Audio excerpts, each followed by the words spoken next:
Bueno, en el material que les envié por Claro, material de lectura, ¿no es cierto? Dice definición de los números naturales, ¿no? Y arranca con una pregunta, dice, ¿qué son los números naturales? ¿Sí? Bueno, básicamente los números naturales son los números que utilizamos cotidianamente en la vida, ¿sí? El 1, el 2, el 3, son los que utilizamos para contar, pero que también sirven para ordenar, dar orden, ¿no? Es decir, primero, segundo, cuarto, quinto, etcétera, ¿no? Después, a continuación, da una serie de características, ¿no es cierto?, de los números naturales. Por ejemplo, arranca a partir del 1. Hay algunos textos que dicen que arranca a partir del 0, pero muchísimos otros dicen que arranca a partir del 1. Nosotros vamos a considerarlo a partir del número 1, ¿sí? Y ahora vamos a ver por qué. También te dice que son infinitos, es decir, que no tienen fin. Habla de que siempre tienen un sucesor, es decir, siempre va a haber uno al lado, ¿no es cierto? Por ejemplo, un sucesor del 5 va a ser el 6.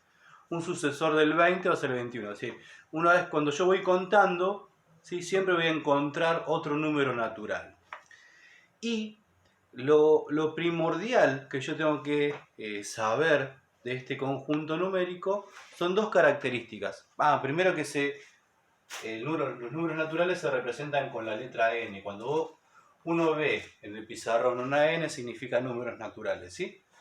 Entonces, las características primordiales, ¿sí?, que yo tengo que saber, más allá de que son infinitos, más allá de que sirven para contar, para ordenar, que arrancan a partir del número 1, ¿sí?, que tienen un sucesor, etc.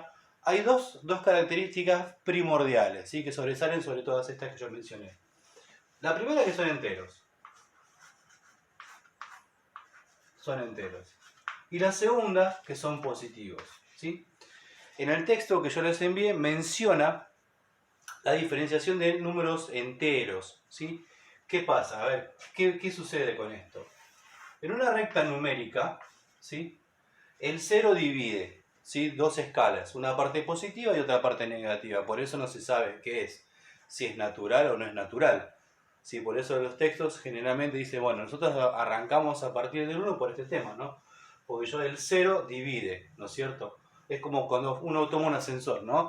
Planta baja, el suelo, bueno, para arriba son números positivos, pero para abajo marca -1, -2, -3, ¿no es cierto? Bueno, esa es la diferenciación. Entonces el suelo no sabe qué es positivo o es negativo, ¿no es cierto? Entonces el 0 es lo que divide.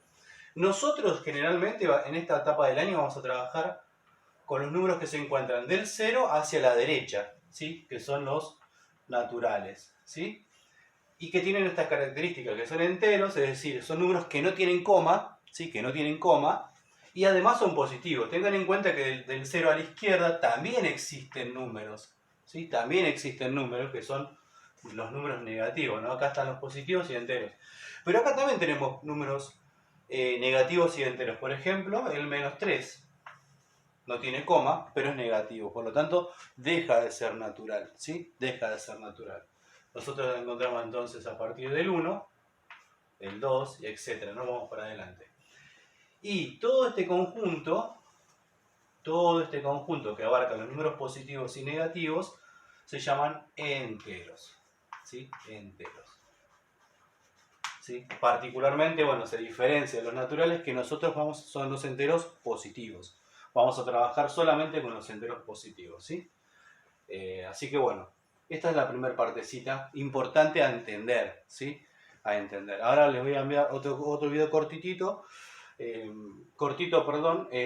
con la diferencia de conjuntos, ¿no? Porque habla de conjuntos cerrados para una determinada operación y conjunto abierto para una determinada operación, ¿sí? Pero ahora vamos a definirlo bien. Entonces, hasta acá, lo primordial que yo tengo que saber entonces, números naturales son enteros y positivos. Es decir, no tienen coma y además son positivos, ¿sí? Tengan en cuenta que los números negativos siempre se menciona el menos adelante. -4 en este caso, -7. Y cuando ponemos un número positivo, ¿sí?, no hace falta ponerle el más adelante. Es decir, yo puedo poner 1 o puedo poner +1, que en definitiva representan lo mismo, ¿sí? En los números naturales a veces se pone el positivo y a veces no se pone, ¿sí? En ambos casos representan que son números naturales, ¿sí?